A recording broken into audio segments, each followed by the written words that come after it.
Hello! Alright, so this past year there were these Halloween inspired flamingos that kind of went viral, and I thought about buying them for maybe about 0.2 seconds, but not only were they kind of expensive, but they were also entirely sold out for like the entire duration of Halloween.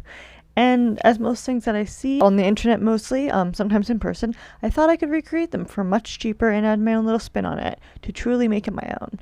So I did.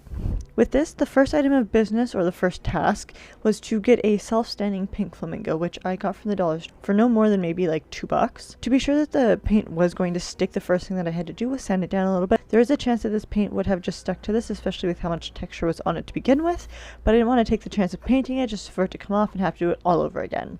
Plus, it's just good practice to sand something down that's going to be painting anyways, so I did.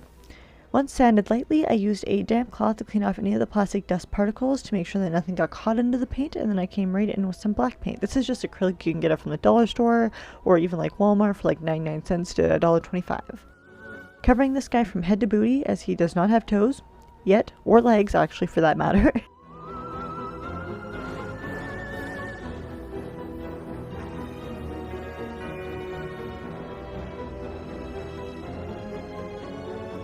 I did wait for one side to dry before flipping him over and doing the other, which sounds super weird, whatever. I digress. But I did this so I didn't get paint everywhere, plus it is acrylic so it does dry pretty fast. Make sure to get into every nook, cranny, and crevice. Once I was fully dry though, you could definitely freehand this, but I usually make it a point to do some sort of rough job, whether that be a mock-up, tracing, or sketching it out. I did this in pencil of course, so I could easily erase it because there's no point in doing a mock-up, tracing, or sketching if you don't do it in pencil, so you can erase it or mess around with it a little bit.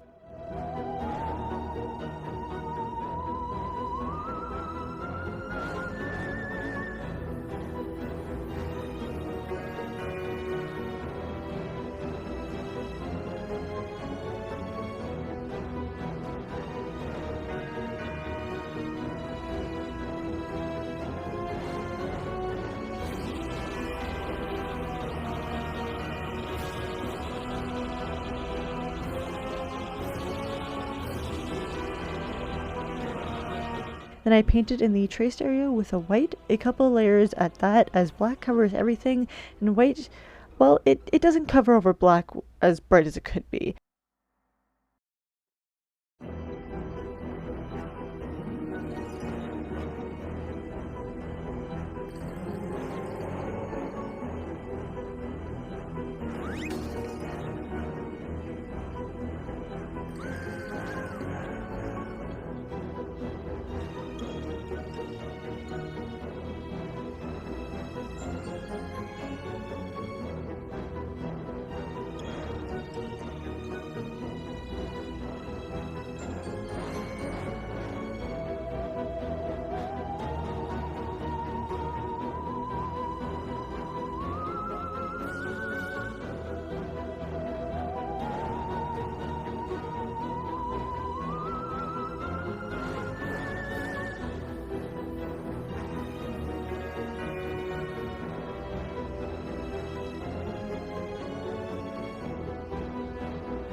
This could be pretty much the same paint job as the flamingos that had went viral, but as I said, I did want to make it my own, otherwise I might as well just buy the original. So I painted in only some of its feathers and left some out.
You could keep it like this if you are using it indoors and in a low traffic area, so you won't have to worry about the paint peeling very much, but I wanted to both weatherproof it and not worry about the traffic of the area it was being put into.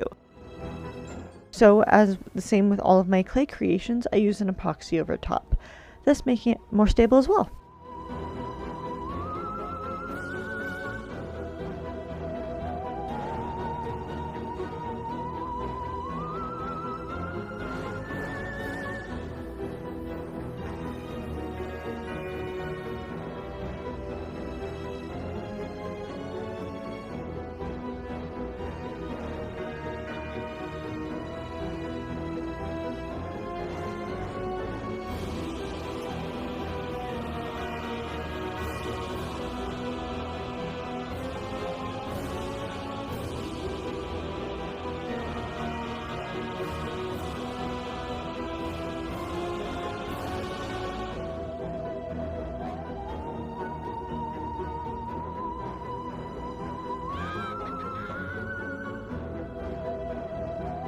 Once it was cured and set, I made sure the legs could still fit in, and it's done. This creation didn't cost me more than, I'm going to say, maybe $10 altogether if you count the epoxy, which I already had on hand personally. But if you don't, then you can definitely get that from your local craft store, Michael's, Amazon, probably even Walmart maybe.